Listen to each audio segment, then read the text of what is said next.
C'est vrai que la semaine passée, c'est un message du 19 ou du 18, non du 18 décembre, janvier pardon, sur la présidentielle hors la République démocratique du Congo. C'est un pays très très riche.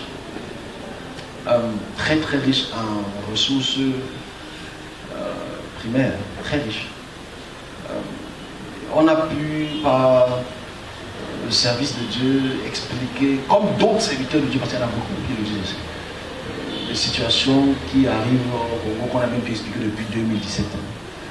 Et le Congo vit des difficultés très très graves par des puissances de l'Occident, par le Rwanda et tout ce qui va avec. Triste, très triste. Le Congo m'a montré que le Congo ce matin, et on me fait comprendre que le Congo va encore trembler avant les élections et après les élections.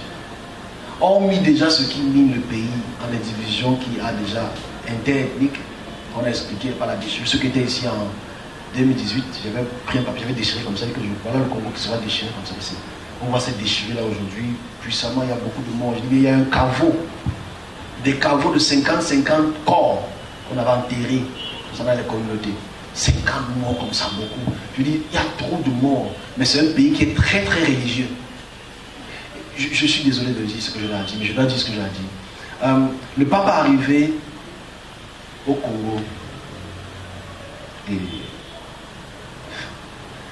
il a mobilisé des millions de croyants. Je n'ai rien contre les croyants. Les croyants sont les croyants. Ils ont le droit de croire en ceux qui vont le droit de croire. Je n'ai rien contre les croyants. Ils ont mobilisé des millions de croyants. Je n'ai jamais vu une messe d'1 million de personnes. Jamais vu ça de ma vie. La première fois que je vois que 1 million de personnes sont réunies, dansent devant quelqu'un qui est sur une chaise roulante. Et je me suis posé beaucoup de questions. On le reçoit comme un sauveur. Parce que c'est le vicaire de Dieu. Je dis bien, les gens, les présidents étaient là, ils l'ont salué. Il faut voir comment on respecte. Je peux comprendre que c'est une figure politique qui peut apporter une forme de stabilité par ses messages, parce qu'il a une très grosse congrégation. Ne pas quand même le catholique, c'est près de 2 milliards de croyants. Donc, c'est normal. Mais le Congo est le pays qui a le plus de catholiques au monde. En Afrique d'abord. Le Congo a une grosse partie des catholiques, des croyants, sont du Congo. Ils sont très croyants.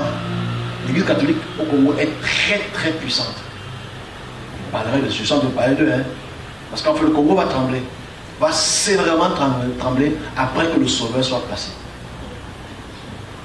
Pourquoi est-ce que chaque fois que le sauveur la passe, les pays tremblent avec la guerre après? Comment ne peut-on pas se réveiller? Comment à chaque fois que le pape passe, les pays restent en souffrance? Comment est-ce qu'il peut venir avec le message de paix, mais il laisse la guerre? Parce qu'en fait, le Congo va trembler avant les présidentielles et après les présidentielles. Je ne dis pas qu'il faut qu'on chasse le pape. Non. C'est quelqu'un qui a quand même la parole dans le monde. Il a une autorité puissante dans le monde et pas dans la création. Mais avec autant de catholiques qu'il y a, qui tuent, avec autant de catholiques qu'il y a, voilà pourquoi j'ai remis certains dossiers sur Facebook. Les Européens ne sont plus très croyants. J'ai découvert ça sur Facebook, celui qui s'affronte au droit. Pourquoi?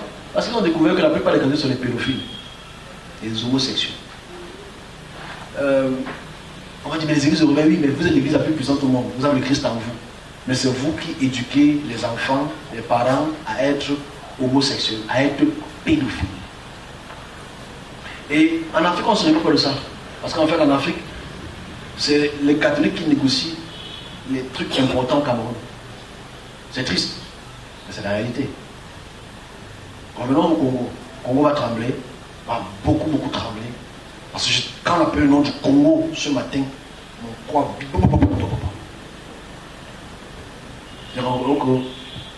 On m'a parlé de la présidentielle il y a quelques semaines, qu'il y aura un nouveau président, qui va être accepté. Est-ce que le camp de Tshisekedi va accepter? Est-ce que le camp des réfugiés qui sont revenus pour les élections vont accepter? Parce que lui, là, il m'a l'air tout plus ou moins tout nouveau, il n'est pas très connu. Donc voilà à peu près ce que je peux dire par rapport au RD Congo. Ils vont trembler. On espère qu'ils vont comprendre. S'ils ne comprennent pas, c'est pas grave, la vie continue. Leur pays a beaucoup de ressources, mais elle est mal gérée. Qui sommes-nous pour parler? On a nos propres problèmes ici. Il faut qu'on parle de nos propres problèmes. C'est trop facile de s'ingérer dans la vie des autres pays. Ah, le Congo, on a le Cameroun. Il faut qu'on parle du Cameroun il y a quelques minutes. Donc ça c'est pour le RD Congo.